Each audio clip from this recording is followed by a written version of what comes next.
Verse 11, he turned aside my steps and tore me to pieces. He has made me desolate. He has filled me with bitterness. He has walled me about so that I cannot escape. He has made my chains heavy. Though I call and cry for help, he shuts out my prayer. You ever feel like that? God's not listening to me. I don't know why.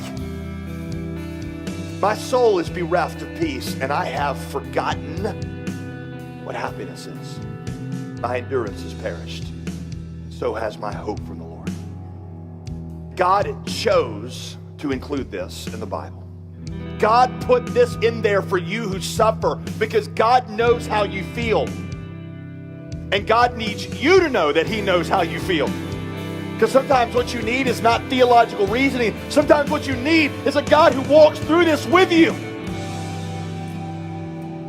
This I call to mind.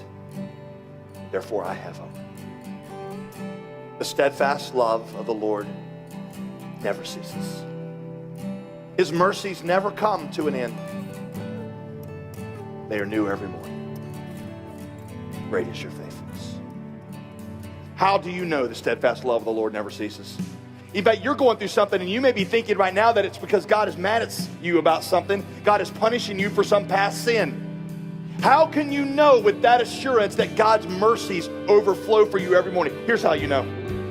The gospel of Jesus Christ. Because the gospel is not that you're closer to God and farther from God based on how you've lived. The gospel is that you're close to God based on how Jesus lived and what he did for you.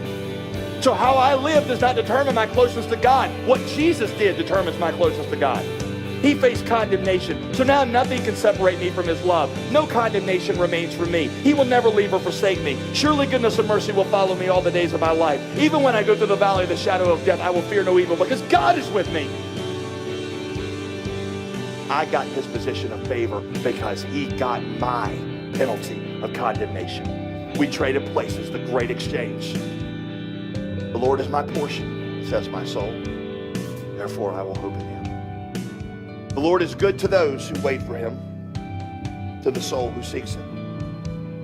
It is good for one to wait quietly for the salvation of the Lord.